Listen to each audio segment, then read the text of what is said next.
Hi guys, welcome to the YKims YouTube channel. Please subscribe and ring the bell.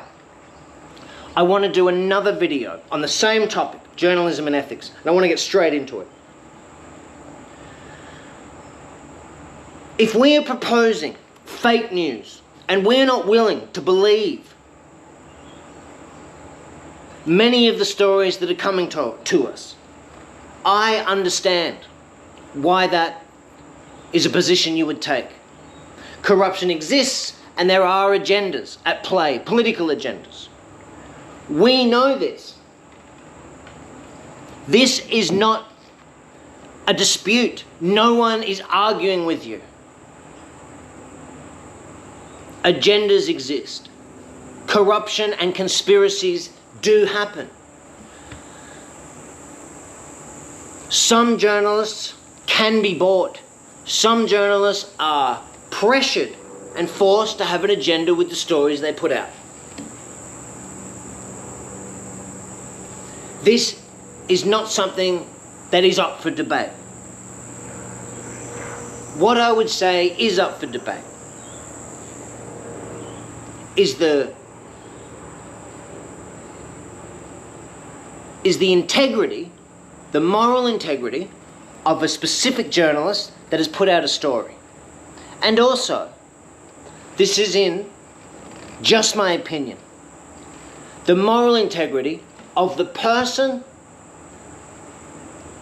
that has accused that story, that journalist, of being fake news. When you think about it more carefully,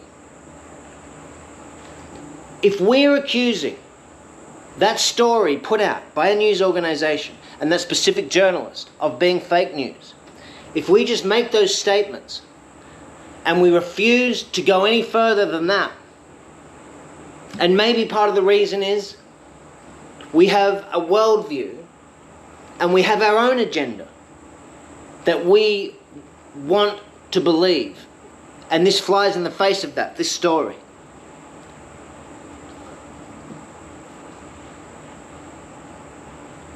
Later on in life, let's say 15 years from now, what happens if you or I meet that journalist who wrote that story, the specific story that we have cast out as lies and not true and fake news? Now, we didn't just say it nonchalantly. We made a real big deal about it. We said that it's wrong that this is happening in our society. And we're being controlled and manipulated.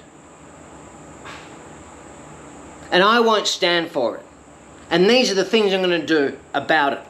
Not only that, I'm going to yell and scream and make other people's life hard because of it.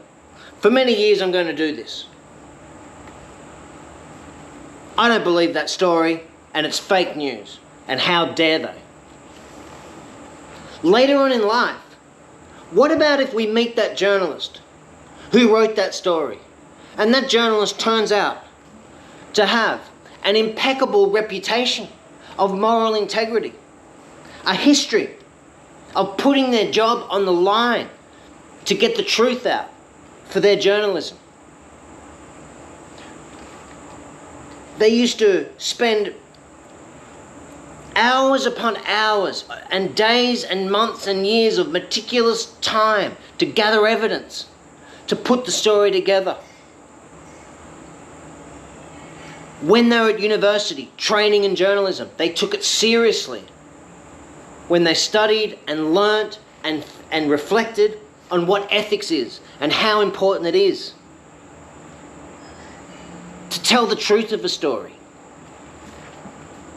If we meet that journalist 20 years later, and that journalist says to me, I told that story, and it was genuine and authentic, and the story was true. What are you and I going to say to that journalist? How on earth can we justify our lack of knowledge, our lack of belief,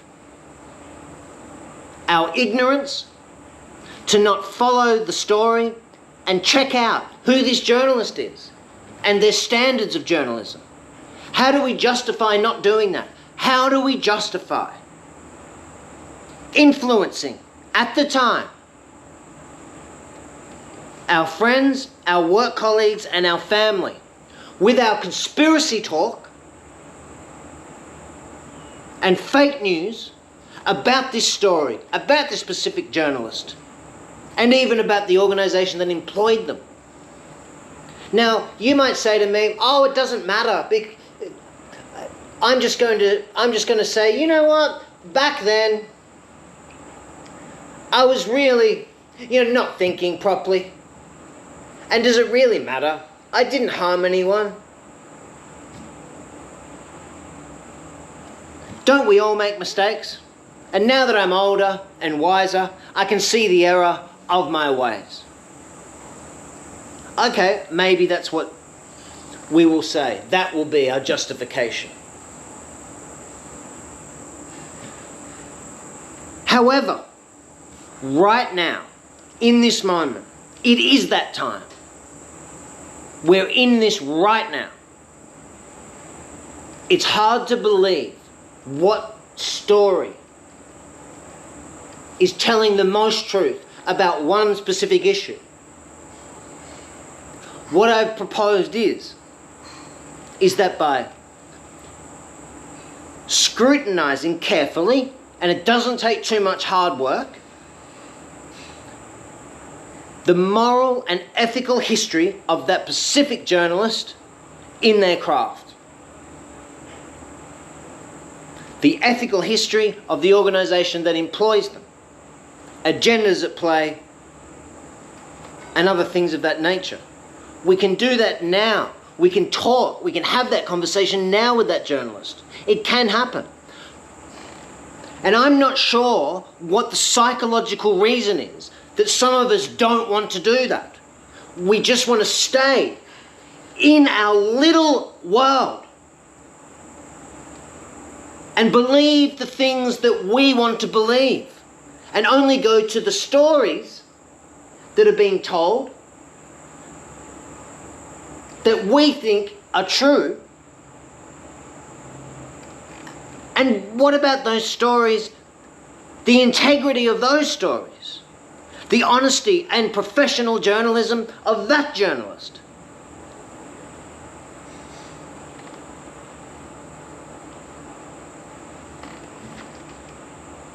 Corruption exists. Agendas that are political are always at play. But don't I want to know which conspiracies and news stories are trustworthy and true? And some of them will baffle our minds, and they do. And that's when we get to have another discussion about what we should do together as a community.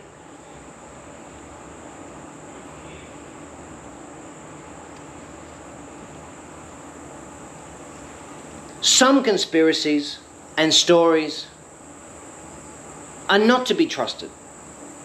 And we know that.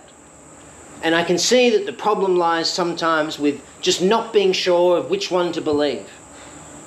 What I'm proposing is that there is a way to find this out. And we can do it.